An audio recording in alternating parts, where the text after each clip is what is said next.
Continuamos con la clase correspondiente para esta tarde hermosa.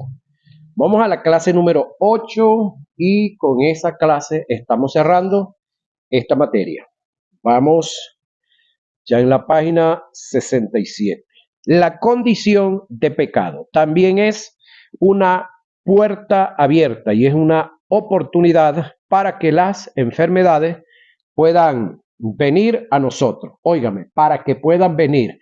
Pero así como vinieron, se deben de ir. Pero ¿quién las tiene que echar? Usted y yo. ¿Cómo? Con el conocimiento de la palabra y depositar nuestra fe en ese conocimiento para que el Espíritu Santo entonces pueda hacer la obra en nosotros. Ahora, la condición de pecado. La Biblia dice que del cuidado del corazón depende la vida del hombre. Tener un motivo correcto nos llevará, a acciones correctas y por ende tendremos resultados correctos. El proverbio del sabio Salomón lo describe. Sobre toda cosa guardada, guarda tu corazón, porque de él mana la vida. Aparta de ti la perversidad de la boca, es decir, las expresiones perversas. Aleja de ti la iniquidad de los labios. Tus ojos miren lo recto y diríjanse tus párpados hacia lo que tienes delante. Examina la senda de tus pies y todos tus caminos sean rectos. No te desvíes a la derecha ni a la izquierda. Aparta tu pie del mal.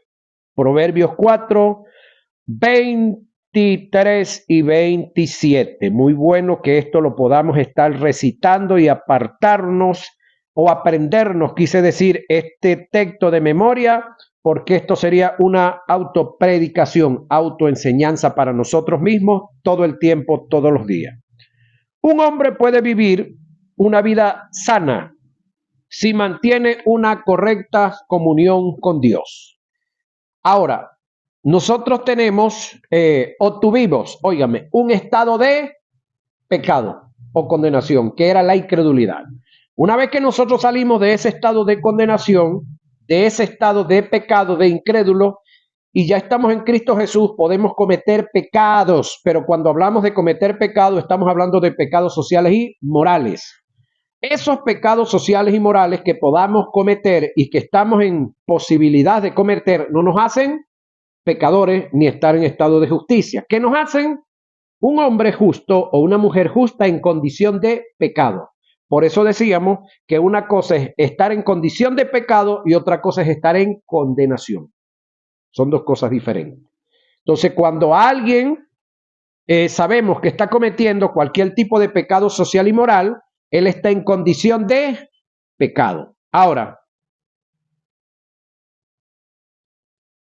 la comunión o mantenernos en comunión con Dios, mantener relaciones morales con principios éticos. Cuando un hombre persigue el sendero de la obediencia, tomando en cuenta los principios de Dios y su resultado será rico o serán ricas bendiciones llenas de salud y felicidad. Vivir de acuerdo a los deseos desenfrenados nos puede llevar a nuestra propia destrucción y por causa de esto vivir en un caos penitente con la enfermedad.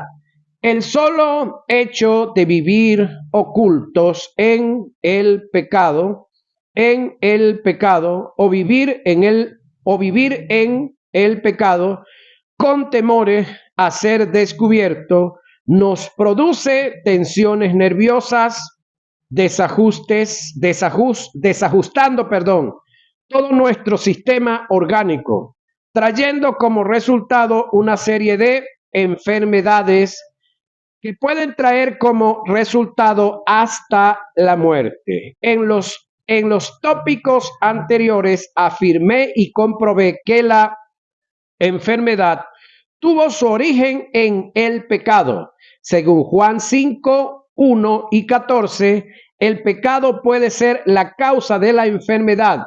El pasaje narra que Jesús sanó a un paralítico. Su edad era de 38 años. Él se encontraba en un estanque llamado Betesda. El verso 14 dice que posteriormente Jesús lo halló en el templo y le dijo: mira, has sido sanado, no peques más para que no te venga alguna cosa peor.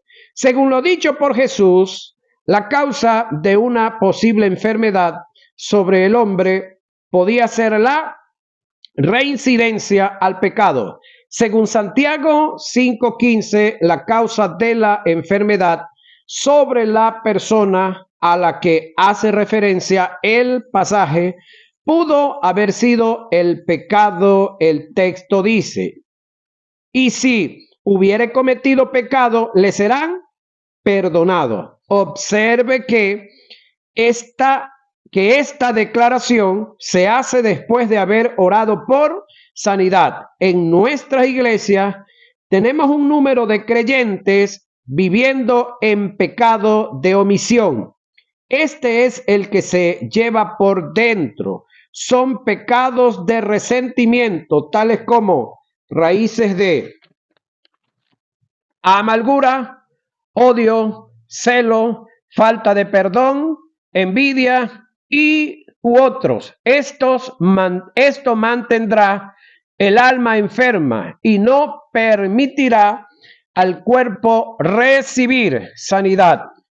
Según tercera de Juan, verso 2, el principio es como sigue: que tengas salud como prospera tu alma.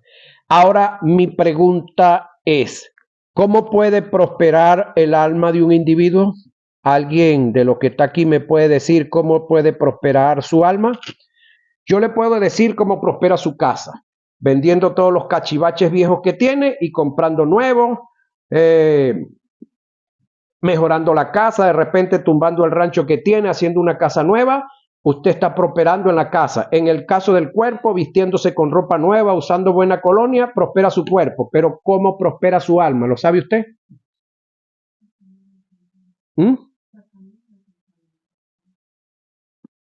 Metido en los libros, estudiando y estudiando, añadiéndole al conocimiento que usted tiene el conocimiento de otros y de otras. No es rey. Las malas conversaciones corrompen las buenas costumbres, pero las buenas conversaciones alimentan y hacen mejorar el alma. Entonces, el alma se educa en cualquier institución: universidad, colegios técnicos, en el liceo, en la escuela.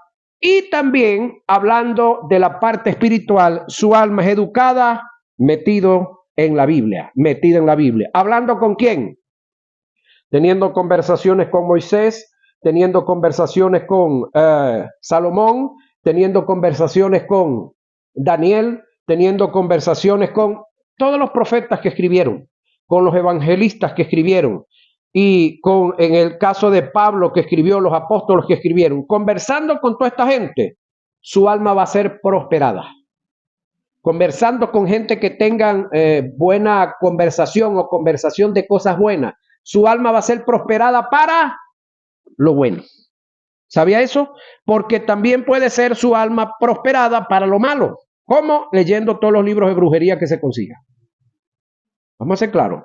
Ahora, ¿cómo prospera tu alma? Educándote, estudiando. Ahora, el deseo de Juan para su amigo Gallo era que él tuviera salud. Pero ¿cómo va a venir la salud? De acuerdo a la prosperidad del alma, señoras y señores. Porque la fe que usted tiene es suficiente para que Dios haga todo lo que tiene que hacer. Pero el conocimiento que usted necesita, el conocimiento le va a decir a usted cómo debe alimentarse, qué debe comer y qué no debe comer, con qué debe comer un tipo de alimento y con qué no debe comer otro. Y al igual que la parte de las medicinas. ¿Sí? cómo, cuándo y en qué momento tomarla, cuál tomar y cuál no. Ahora, tiene que ver con la prosperidad de tu alma. Si el alma está enferma, contaminada de pecado, de omisión, en este caso hablando de los pecados que están internos, que no se han manifestado, esa alma enferma se autoniega la posibilidad de que haya sanidad en el cuerpo. Ahora, fíjate esto, se cuenta la historia de que una niña hubo un momento que se airó, pero tremendamente contra una amiguita de ella del mismo barrio. Y le dijo, papá, no encuentro qué hacer con Petra, quiero matarla. Y el papá le dijo, hija, yo te ayudo, porque si tú la haces, bueno, tú vas presa y para mí sería un gran dolor tener una hija presa, ir a visitar a una hija presa. ¿Qué quiere que hagamos? Lo mejor que podemos hacer es irla matando poco a poco. Sí, papá, ¿y cómo lo hacemos? Yo tengo un veneno especial en el cual yo puedo ayudarte y tú le vas a ir suministrando una pastilla poco a poco hasta que la matemos. Y la muchacha muy contenta, porque es que tenía una rabia muy interna, yo no sé qué le habían quitado. Resulta que el hombre comenzó a suministrarle, entonces él le dice, bueno, pero no puedes mostrar que tienes rabia, no puedes mostrar que estás molesta con ella, porque ahí sí nos van a descubrir y nos meten preso a los dos. Entonces vas a tener que llamarla, traerla a la casa, hablar con ella y de vez en cuando le vas a brindar un jugo, un refresco, algo y ahí le vamos a poner la pastilla que yo te voy a ir suministrar. Bueno, así lo hicieron. Ya pasó el tiempo y le dice la muchacha al papá, yo no sé qué vamos a hacer, papá, pero ya yo no quiero matar a Petra. Entonces él le dice, ay, ¿cómo vamos a hacer con todo el veneno que le hemos dado? No, papá, algo tenemos que hacer, algo tenemos que hacer. Y el viejo le dice, hija, las pastillas que yo te suministraba eran de arroz, eso no tiene ningún veneno, porque la que estaba enferma eras tú. Y tú pensabas que con la rabia que tú tenías la estabas matando a ella, no, la que te estabas matando era tú. Y yo lo que quería era que nuevamente te amistaras con ella para que se saliera ese veneno que tenías dentro que te estaba matando era tú. Entonces, el odio es ¿cómo le digo? El odio, el rencor, la rabia es querer, escúcheme, que otro se muera, pero tomándome yo el veneno. ¿Será posible que otro se muera mientras yo me estoy tomando el veneno? Bueno, entonces no vale la pena estar en odio, en rencor con nadie, porque el que me enfermo soy yo, el que me voy muriendo soy yo y el otro feliz. Entonces, todos esos tipos de pecados que hay que hacer, erradicarlos. Ahora, ¿quién se enferma? El que anda en pecados de omisión. Entre ellos tenemos temor a las enfermedades. Se ha demostrado que el temor produce insomnios, duda, ansiedad, preocupación, afán, desconfianza, inestabilidad, tensiones, nerviosismo, depresión, problemas cardíacos, problemas estomacales, tales como úlceras, gastritis y finalmente hasta la muerte. En Primera de Juan 4:18 dice que el temor, oiga, lleva en sí castigo. El temor es una fortaleza satánica, no le da cabida a la sanidad. El temor es un imán del diablo que atrae la enfermedad. El temor es un cáncer psíquico que acaba con la vida del creyente. Don Gossés, un escritor de sus tiempos, dijo, dijo, darle lugar al temor es como darle lugar al diablo. El temor es la incertidumbre de lo que se espera, la desconfianza de lo que no se ve. Vivir en temores es como vivir en,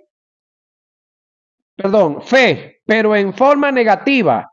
Es vivir creyendo negativamente que la enfermedad viene, es vivir creyendo negativamente que la enfermedad viene Job 3:25 dice, porque el temor que me espantaba, oiga, me ha venido y me ha acontecido lo que yo temía. Eso es Job 3:25. La desgracia de Job viene por ahí. Proverbios 29:25 dice, el temor del hombre pondrá lazos en él. Mi consejo como maestro es que nunca temas, a ninguna circunstancia, a vida ni por haber. Pon toda tu confianza en Dios. El Salmo 23:4 dice, aunque ande en valle de sombra de muerte, no temeré mal. Enfermedad alguno, porque tú estarás conmigo, tu vara y tu callado me infundirán aliento. El valle de sombra de muerte tiene que ver con el momento de transición que es desconocido para el ser humano, en el cual él pasa en el efecto de su muerte para el traslado hacia el otro lado de la vida. David dijo aún en ese momento, yo estaré seguro, porque Jehová estará conmigo. Su vara que indica seguridad y protección y su callado que indica dirección, guían guía y rescate, me infundirán aliento y me hacen vivir confiado. Confesiones negativas es otro de los problemas que tiene el montón de gente por ahí, que viven en confesiones negativas. No puede pasar algo más porque es a ellos solo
o el pollo.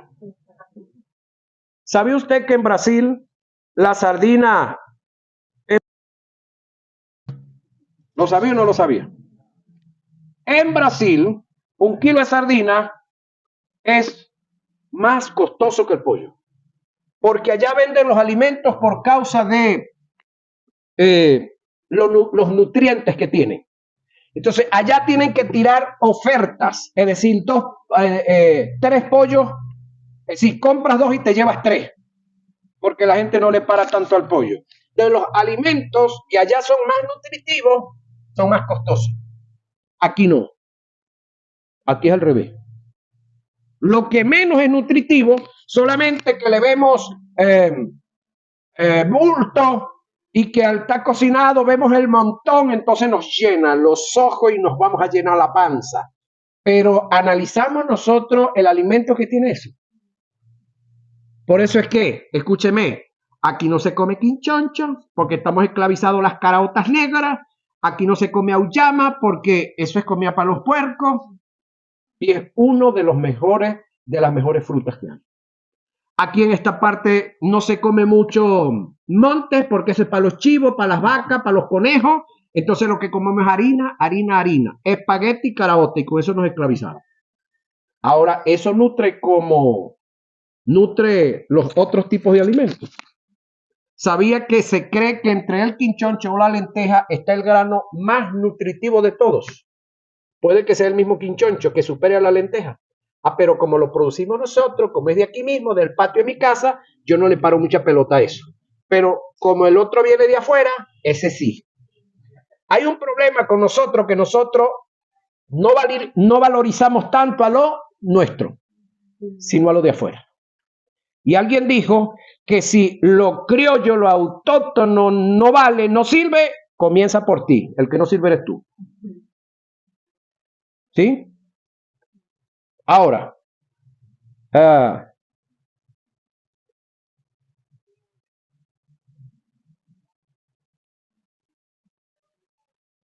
debemos entender que debemos tener buena alimentación y balanceada. ¿Por qué razón? Porque el cuerpo de nosotros tiene todos los minerales que tiene la tierra, porque nosotros hemos sido extraídos ¿de dónde? De la tierra. Ahora, ¿cómo hacemos para meter en nosotros otra vez esos minerales de la tierra? Porque en nosotros se desgastan. ¿De dónde los sacamos? De lo que viene de la tierra. ¿Y qué es lo que viene de la tierra? Los granos, las raíces, las hortalizas y todas las hojas que se pueden comer. Porque hay muchas hojas de las cuales nosotros no tenemos capacidad de comer, aunque tienen gran alimento. Pero se las damos de comer a la vaca, a la cabra, a la oveja, y luego nos comemos la oveja. Y por ahí obtenemos los alimentos de ese animal. De esa planta, que nosotros no tenemos capacidad para ingerirla. Ahora, ¿por qué los médicos recomiendan comer balanceado? Porque parte de las vitaminas están en una planta, en otra fruta están las otras, en la otra están las otras. Entonces, por eso debemos comer de diferentes plantas, no solamente puro caraota negra, puro caraota negra, puro caraota negra. No, es decir, hay variedad de granos. Usemos la variedad de granos y así sucesivamente. Ahora, otra causa de enfermedad es la falta de tener cuidado del ambiente, donde nos desenvolvemos, o el cambio de clima en forma brusca. De estos dos fenómenos, del cambio de clima, tenemos dos testimonios para compartir. Se cuenta de una hermana que, oiga, estuvo 3 horas planchando. Escuchen, mujeres, en ese momento empezó a llover. En una forma brusca salió a la intemperie para tomar la ropa de la cuerda para que no se le mojara. Eso le trajo como resultado algunas enfermedades y al final la muerte. Hubo otro caso de un hombre que estuvo 5 horas horneando pan y se le ocurrió abrir una nevera para tomar agua y al instante cayó muerto. Eso se llama, se me escapa ahorita el nombre, choque térmico. Es decir, usted está en un calor intenso y de repente sale a lo frío, te puede abrir la nevera si viene de un calor inmenso, pero no respire. Ábrala, saque el agua, retírese y después respira. Pero usted abre la nevera y respira, choque térmico. Muerto, como se dice, enchaquetado. Ahora, todo esto se puede evitar si hubiese tenido sumo cuidado. En conclusión, no debemos violar dichas leyes para evitar la posibilidad de enfermedades que a la larga pueden causar la muerte prematura. Ahora, el problema está, cuando hablamos de muerte prematura, tengo un amigo que él dice que si Rafaelito tiene que durar 80 años, porque eso es lo que dice la Biblia, 70 y los más robustos 80, entonces Rafaelito comete un error por ahí y se muere a los 50 años, que no le falta mucho, ¿verdad? ¿Dónde lo van a mandar a usted? Porque usted tenía que morirse, era de 80, entonces se murió a los 50. Entonces él dice que se lo van a mandar para Júpiter, para Plutonio, para cualquiera de esos planeta hasta que se le cumple el tiempo para poder entrar al cielo. Eso no está en la Biblia. Le estoy diciendo una cosa que dice un compañero. Ahora, hablando de muertes prematuras. Otra por acá, agotamiento y preocupación. Agotamiento es el acto de resultante en un individuo cuando sus reservas, ¿sí? Cuando sus reservas nutritivas se han consumido o cuando el tono de sus nervios se reduce. El agotamiento está relacionado con estar exhausto o extenuado. Uniendo los dos conceptos de dichos términos es debilitarse en extremo, producto de llevar una vida agitada. El cuerpo necesita por lo menos, oigan, 8 horas de descanso o reposo. A veces le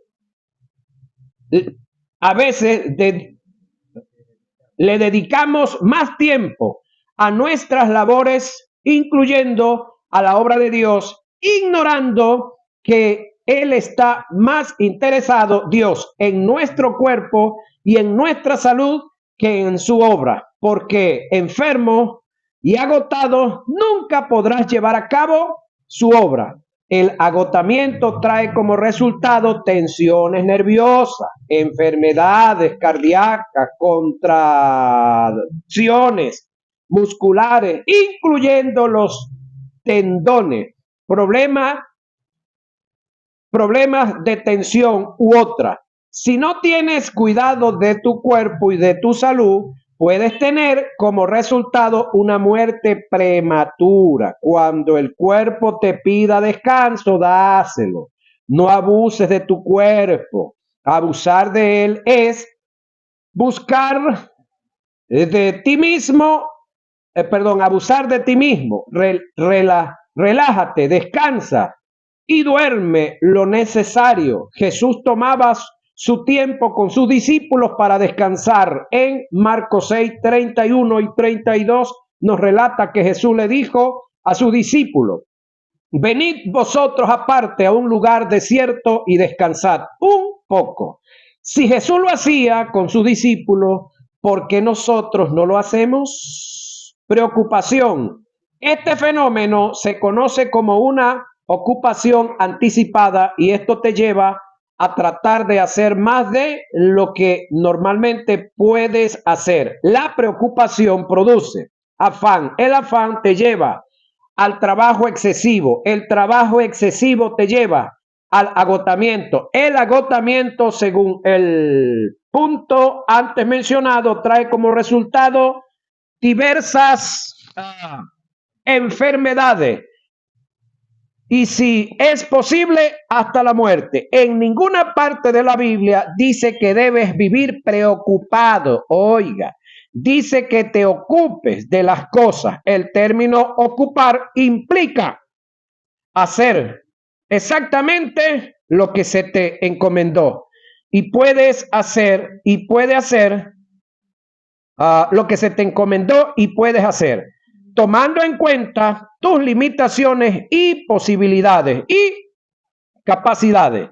Los pasajes que tratan de la ocupación lo presentan de esta manera. Ocúpate en la oración. Primera a Corintios 7:5. Ocúpate de la salvación. Oiga, ocúpate de la salvación, no que te preocupe. Filipenses 2:12. Ocúpate de vuestros negocios. Primera a Tesalonicenses 4:11. Ocúpate de la lectura. Primera Timoteo 4:13. Ocúpate en buenas obras. Tito 3:8. Y yo le voy a poner otro ocúpate. Ocúpate en estudiar en la escuela donde Dios te llamó. Octaviano Torres. Observa que el mandamiento es ocuparse, no preocuparse. Evita la preocupación por todos los medios y te librarás de diversas enfermedades por causas congénitas. La ciencia, hematología,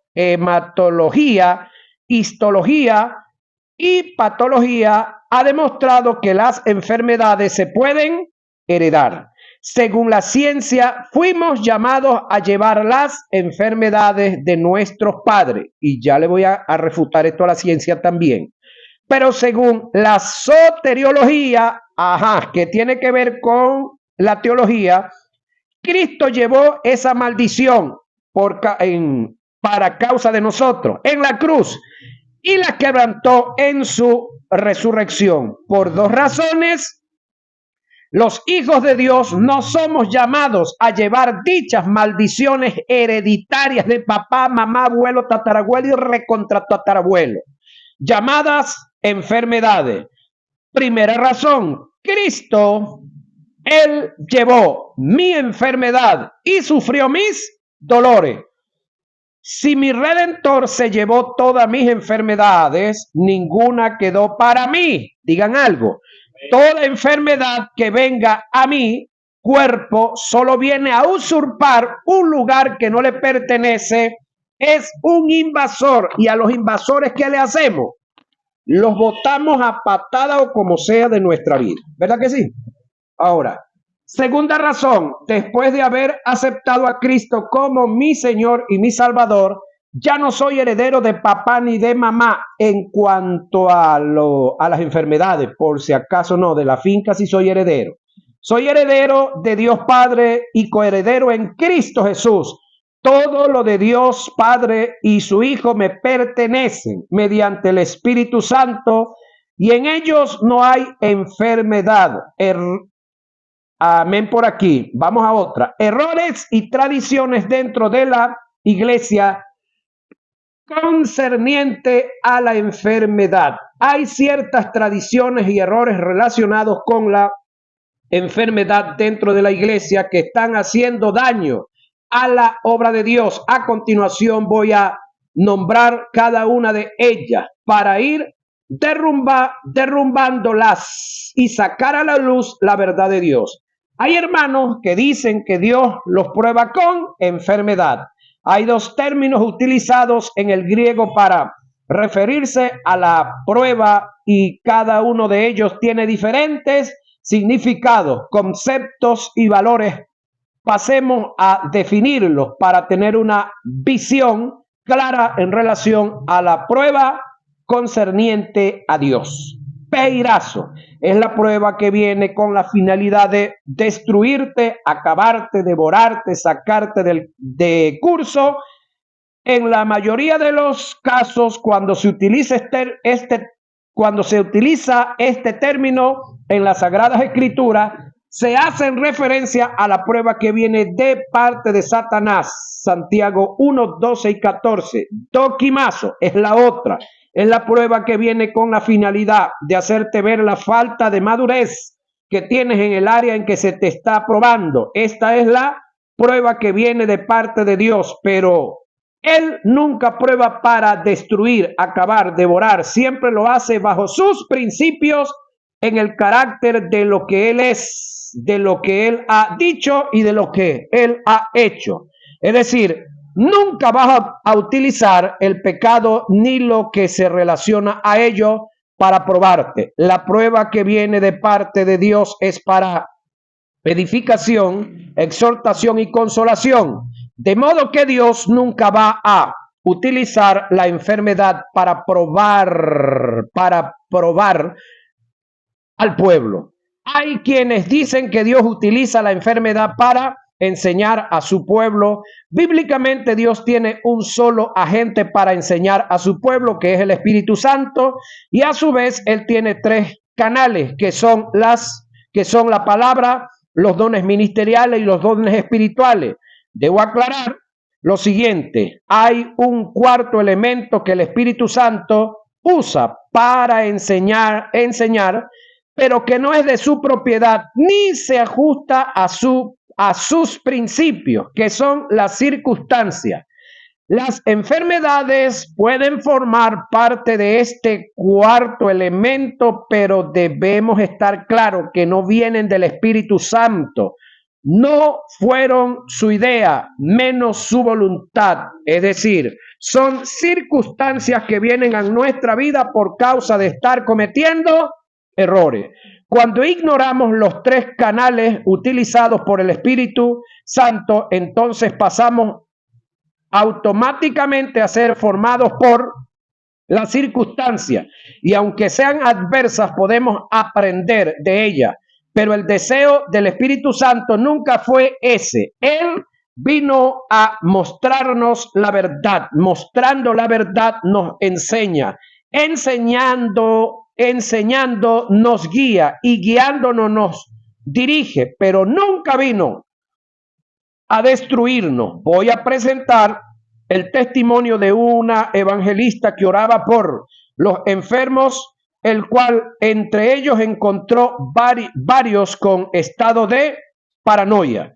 Se cuenta de un ministro que Dios usa en sanidad divina, que oraba por los enfermos. En este momento se le acercó una hermana con un dolor muy intenso y le preguntó: ¿cuál es el problema? Ella le contestó: tengo un dolor muy intenso, pero sé que viene de parte de Dios, que Él quiere enseñarme algo. El evangelista, analizando tremenda contradicción, le hace una observación en una interrogante, con el fin de enseñarle. Si Dios le puso el dolor para enseñarle algo, ¿por qué viene a mí para que ore por su sanidad?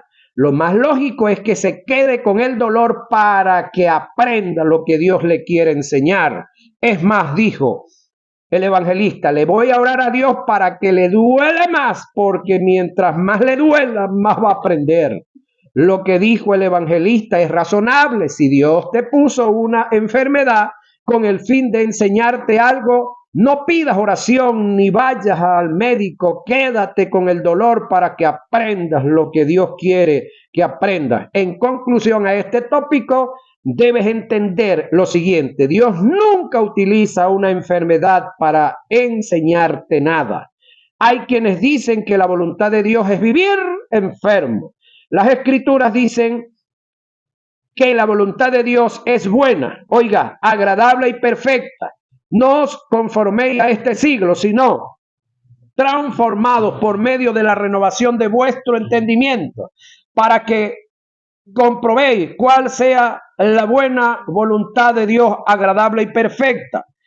Romanos 12:2. Si pasamos a definir cada uno de estos términos, nos conseguimos con grandes verdades. El término bueno se relaciona con lo benigno, lo cual está en contra en lo absoluto con la maldad o lo malo. El término agradable es lo que viene de Dios para tu complacencia y lo recibes con agrado. El término perfecto del griego teleu indica lo completo, acabado en cuanto al pasaje antes mencionado. El mismo está relacionado con lo bueno, lo agradable de la voluntad de Dios en perfección. Es decir, en el texto lo que se expresa es lo siguiente: la voluntad de Dios es perfectamente buena y perfectamente agradable. Yo no veo nada bueno ni agradable en una enfermedad. Según Tercera de Juan 2, el deseo de Dios es mantenernos en perfecta salud. Es paradójico y contradictorio entender cómo un cristiano puede afirmar que la voluntad de Dios es la enfermedad para luego ir al médico a la finalidad de buscar sanidad. Mi pregunta es, ¿hacer esto no es buscar la forma de salirse de la voluntad de Dios? Si la voluntad de Dios es estar enfermos, ¿por qué buscan la sanidad por cualquier medio? Si una persona viene a mí buscando la oración de sanidad, pero él en sí alega que la voluntad de Dios es que esté enfermo, entonces yo nunca oraría por esta persona, porque si se sana lo sacaría de la voluntad de Dios y me metería en problemas con mi Señor. Si la voluntad de Dios es la enfermedad, entonces la persona número uno que tuvo en contra de la voluntad de Dios fue Jesús, porque dice la Biblia que todos los que venían a él eran sanados, ninguno quedaba enfermo. En ningún pasaje de las Escrituras se relata ni registra que Jesús hizo clasificación de enfermedad, no colocó en una hilera los que estaban enfermos de parte de Dios y los que estaban enfermos de parte del diablo. Él sabía que todas las enfermedades procedían de Satanás, por lo tanto estaba contra de la voluntad en contra de la voluntad de Dios. En conclusión a este punto, veo como una de las mayores herejías atribuirle una enfermedad a la voluntad de Dios. Hay quienes dicen que Dios permite la enfermedad, en nosotros, inspirados en el aguijón de Pablo,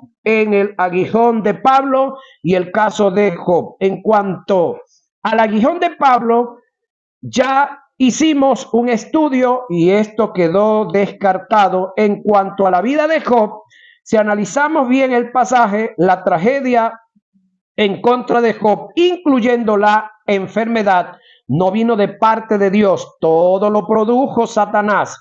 Pasemos a leer el texto. Dios le dijo a Satanás: he aquí todo lo que tiene está en tu mano. Job 1:12. Ahora, ¿por qué Dios le dice que todo lo que tenía Job estaba en sus manos? ¿Es que acaso Dios lo estaba autorizando a Satanás? No, eso es lo que por años nos han mentido. Job 3:25 dice: Job dice que lo que él temía, eso le sobrevino. Y el miedo que tenía, lo que le espantaba, ha venido sobre él. Es decir, Job tenía las puertas abiertas. Todo lo que estaba en las manos de Job por causa de su temor, estaba en las manos del diablo también. No es que Dios lo autorizó ni le dio permiso. Ahora, si observas bien el texto, la desgracia vino a Job por Satanás. Fueron sus manos las que produjeron la tragedia. En el capítulo 2, verso 6, Dios dijo a Satanás: he aquí, él está en tus manos, pero es por causa de sus temores. De nuevo podemos observar que todas las tragedias fueron causas por Satanás. En el capítulo 1, verso 21 y en el capítulo 2, verso 10, Job le atribuye a Dios la tragedia, incluyendo la enfermedad. Pero eso fue un acto de ignorancia de parte de Job. ¿Cómo lo sabemos? Si analizamos Job capítulo 42, verso 1 al 16, podemos observar a Job, o que Job se arrepiente de haberle atribuido a Dios la tragedia al darse cuenta que nada de lo acontecido provino de Dios. El pasaje dice lo siguiente: respondió Job a Jehová y dijo: yo conozco que todo lo puede y que no hay pensamiento que se esconda de ti. ¿Quién es el que oscurece el consejo sin entendimiento?